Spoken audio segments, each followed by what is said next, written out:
नमस्कार दोस्तों। आज हम बात करेंगे क्लैशिया के बारे में। अब क्लैशिया क्या है? देखिए, जब आप खाना खाते हैं तो वो खाना क्या है, आपके फूड पाइप से यानी खाने की नली से क्या है, आपके आमाशय में जाता है, आपके स्टमक में जाता है। ठीक है।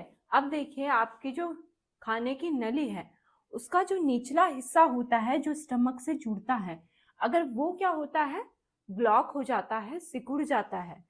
नॉर्मली क्या होता है, आपके ब्रेन से क्या होती है, यहाँ पर नर्व पास हो रही है, आपके हर बॉडी पार्ट में क्या है, नर्व जाती है, ब्लड सप्लाई जाता है। तो नर्व के थ्रू क्या है, सिग्नल आपके ब्रेन से वहां पर जाते हैं और ब्रेन से जो भी सिग्नल जाता है उस अकॉर्डिंग क्या है, वो भी ऑर्गन वर्क करता है। ठीक है। अब देखिए, यहाँ पर जो नस आ रही है यानी नर्व आ रही है, वो क्या हो जाती है, डैमेज हो जाती है। जिस वजह से क्या है, जैसे ही खाना आता है, तो जब खाना आपके फूड पाइप से जाता है तो आपकी ये मांसपेशियों में क्या होता है, कॉन्ट्रैक्शन होता है, जिसे हम पेरिस्टाल्सिस मूवमेंट बोलते हैं। तो ये पेरिस्टाल्सिस की वजह से क्या होता है, ये खाना क्या है, आगे की तरफ बढ़ता है। जैसे जैसे कॉन्ट्रैक्शन होता है वैसे वैसे ही खाना क्या है, आपका आगे की तरफ बढ़ता है और आपके क्या है, पेट में जाता है यानी स्टमक में जाता है।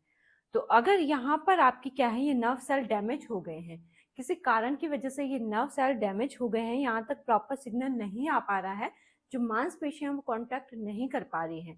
अब कॉन्ट्रैक्शन नहीं हो पा रही है तो ये क्या है, खाना आगे पास नहीं हो पा रहा है। ये नली यहाँ से क्या हो गई है, ब्लॉक हो गई है, जिससे खाना क्या है, इस नली में ही अटक गया है, वो आपके स्टमक तक नहीं जा पा रहा है। इसे हम बोलते हैं अक्लैशिया, क्योंकि यहाँ पर क्या होता है, आपका स्फिंक्टर होता है, लोअर इसोफेजियल स्फिंक्टर होता है, जहां से क्या होता है, ये ओपन होता है, तो यहाँ से आपका खाना क्या है, स्टमक में जाता है। तो अक्लैशिया एक रेयर स्वॉलोइंग डिसऑर्डर है। अक्लैशिया क्या है, आपका एक रेयर स्वॉलोइंग डिसऑर्डर है। ठीक है। रेयर इसलिए होता है क्योंकि ये बहुत कम लोगों में देखने को मिलता है। ठीक है। और मोस्ट कॉमन क्या है, वुमेन में ये प्रॉब्लम ज्यादा होती है अकॉर्डिंग टू मैन, यानी लेडीज में ये प्रॉब्लम ज्यादा होती है। स्वॉलोइंग डिसऑर्डर है, यानी जब हम खाना खाते हैं और खाना आपका अंदर जाता है, उसमें जो प्रॉब्लम होती है, तो इसलिए से स्वॉलोइंग डिसऑर्डर बोला गया है। और ये जो प्रॉब्लम होती है, ये 40 से 60 साल की वुमेन में ये प्रॉब्लम ज्यादा देखी गई है। ठीक है। लेडीज में प्रॉब्लम ज्यादा होती है और 40 से 60 साल के बीच ये प्रॉब्लम होती है। अब इसका कॉज क्या है, यानी कारण क्या है, किस वजह से ये प्रॉब्लम होती है? देखिए, एक तो होता है कि आपको बार बार वायरल इन्फेक्शन हो रहा है, जिस वजह से क्या है, इसने आपके नर्व सेल को यहाँ पर डैमेज कर दिया, आपके मसल को डैमेज कर दिया है, जिस वजह से क्या है, यहाँ पर इन्फेक्शन होने की वजह से अक्लैशिया की प्रॉब्लम डेवलप हो गई है।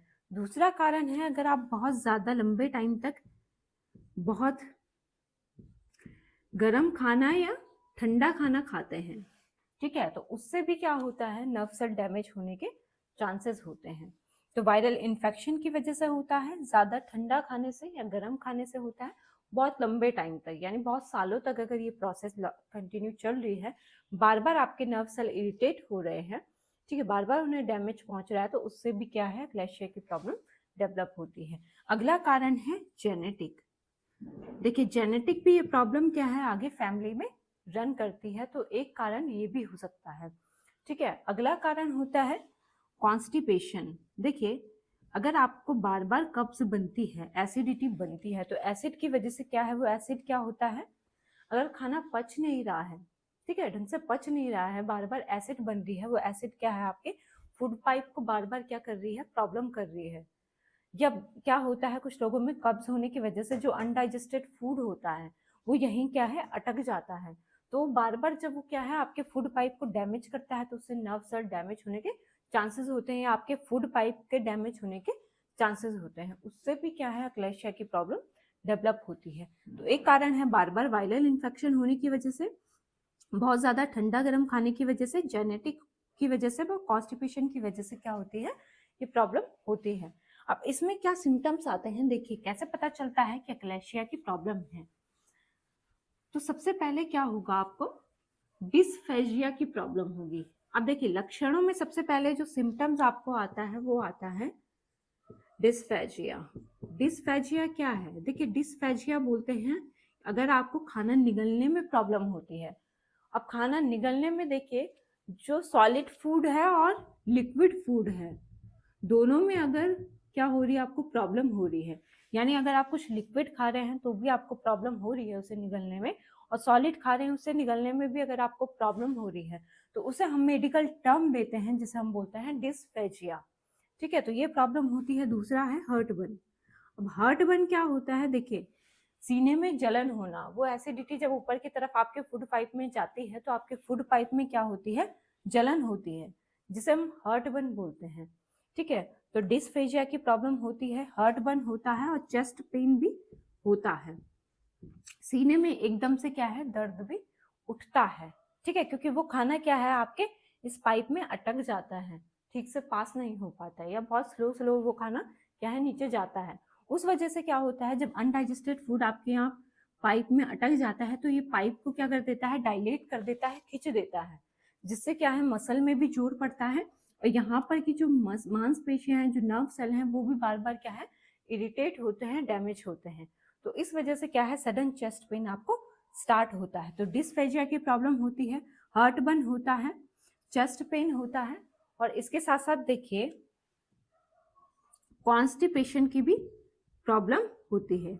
कॉन्स्टिपेशन देखिए, खाना जब ठीक से क्या है नीचे नहीं जाएगा, जब आपके स्टमक में नहीं जाएगा तो वो पचेगा भी ठीक से नहीं, पचेगा नहीं तो आपको कब्ज बनने की भी बार बार दिक्कत होती है।